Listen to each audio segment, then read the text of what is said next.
This is Tom Fox. I'm the Compliance Evangelist, and I'd like to welcome you to the September edition of my year-long podcast series on creating a more effective compliance program. Each month during this year, I'm focusing on a different topic which will help you create a more effective compliance program. And for the month of September, I'm going to focus on innovation in compliance.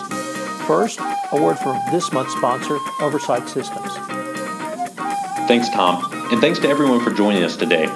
Oversight's artificial intelligence platform takes a comprehensive, multidimensional approach to identifying anomalies that are suggestive of bribery and corruption. Our analytics look across various dimensions such as employees, attendees, vendors, and countries over an extended time period.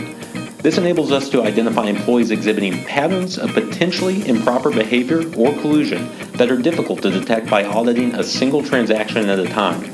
Based on the analysis, employees or vendors engaged in risky behavior are presented in a risk-ranked format for easy examination. Remediation activities and the underlying root causes are automatically documented to drive continuous improvement. Oversight clients can easily demonstrate to the board, and if ever necessary to the regulatory authorities, that proactive monitoring of business transactions for anti-bribery and corruption risk is an integral part of company operations.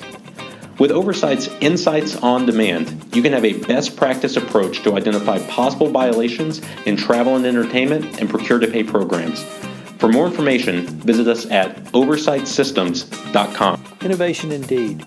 I hope you will join me for the entire one-month series on innovation.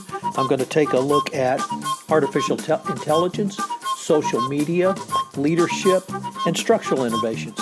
I think you will find it a fascinating month, and at the end of the month, you will have multiple tools and techniques which you can utilize to make your compliance program not only more effective, but operationalized, more efficient, and helping you to create greater profitability for your organization.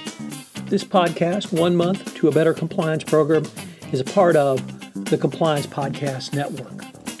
Day 9, Disruptive Innovation in Compliance.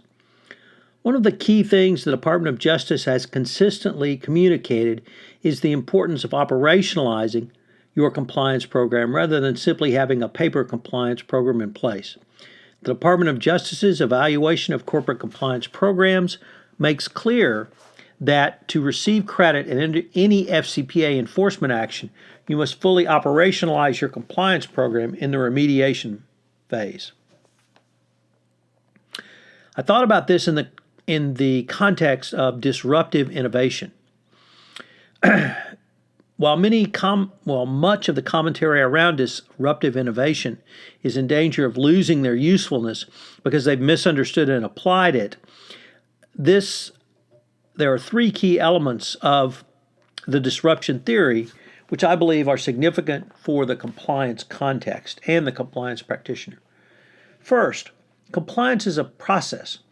While this may seem as about the most self-evident statement one can make, as late as last week, I was contacted by someone who wanted an off-the-shelf compliance package. They wanted me to do a couple of interviews of senior management and put in a canned software program so that they could claim they had a compliance program in place.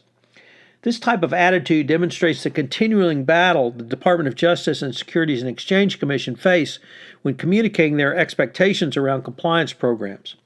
Compliance programs should evolve as business risks change, just as disruptive innovation tends to focus on process. Your compliance program should focus on the overall business process to be successful. The second key point is that Compliance 3.0 is a very different animal from compliance programs of the past decade. As compliance programs have matured and the structural changes brought about by the Compliance 2.0 model as articulated by Donna Bohm and others, we have now moved on to Compliance 3.0, where compliance is actually put into the fabric of an organization. The compliance function is moving from a solution shop, where all compliance functions are centered in the legal or compliance department, to a process function, where the frontline business team can utilize technology and other tools to fully operationalize compliance and indeed burn it into the fabric of your organization. The DOJ Compliance Council spoke to this concept in recent remarks about how well a company would operationalize compliance by incorporating the business functions inputted to the compliance around appropriate internal controls. New business models such as disruption translate into how a company can burn compliance into the very fabric of an organization rather than by simply sitting in the corporate office in the United States. The final point is that not all disruption innovations succeed. Disruption is only one step in the creative and growth process. Think about Uber, and not the Uber of the Travis Kalanick resigning corporate scandal. Think about Uber as a disruptive business. Uber uses the smartphone platform coupled with a superior rider experience as a part of its business model. For the compliance practitioner, I think the key concept is what SCCE President Roy Snell says are the 3 goals of a compliance program: to prevent, find, and fix issues. You could also think about it in terms of Paul McNulty's famous 3 maxims: what did you do to prevent it, what did you do to detect it, and what did you do after you found out about it? This is why any successful compliance program should have multiple levels of oversight built into it. If something does slip through, a level of oversight should be in place to review and hopefully prevent it. Consider the BHP Billiton FCPA enforcement action. It involves gifts, travel, and entertainment around the 2008 Beijing Olympics. The issue was not that foreign officials were feted at the event. The issue that got the company into trouble was that they did not perform oversight over a carefully crafted compliance program. A similar issue was seen in the Eli Lilly FCPA enforcement action, where charitable donations were approved by an oversight committee without any substantive review, and distributor commission rates were approved outside the standard range without appropriate review. Disruptive innovation has come to the compliance arena. One of the best examples I can point you to is Louis Sapperman, the Chief Compliance Officer at Dun & Bradstreet, who's incorporated not only social media tools into his compliance program, but the concepts of a 2-way communication into his compliance program. Another that springs to mind is Scott Lane from the Red Flag Group, who is certainly one of the first and most consistent commentators on the use of companies' own data to facilitate a straight line of sight by a CCO or compliance practitioner into the transactions needing more detailed review. Unfortunately, and I was one, as many compliance practitioners or lawyers, we are naturally reticent to embrace such change. However, I think the pronouncements of the Department of Justice this year have made it clearer than ever of the need for continued evolution of anti-corruption compliance going forward. So what are today's 3 key takeaways? Well, number 1, as your business risks change, your compliance program has to change. This may seem axiomatic, but it may sound revolutionary to some companies. You've got to know where you are and what you're doing so that you can adequately manage those risks. Number 2, I've used the word operationalize a lot, but there's another way to think about it, which is compliance has moved to the front lines of the business. You've got to have your business development people out there trained on how to do business ethically and in compliance with the FCPA.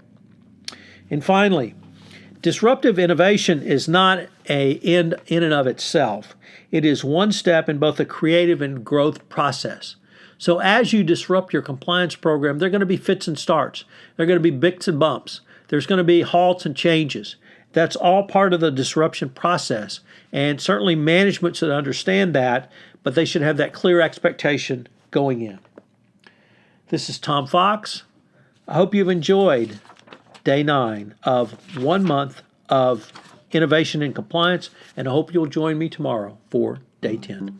This is Tom Fox again. I'd like to thank you again for listening to this episode of 1 month to more effective innovation and compliance. If you have listened to this podcast on iTunes, I hope that you would rate our podcast, as would help in our rankings and help get the word out about the only monthly podcast series in compliance, which will help you create a better compliance program. Also, if you have any questions, please feel free to email me at tfox@tfoxlaw.com. This is Tom Fox. I hope you've enjoyed this episode, and I hope you'll join me again tomorrow.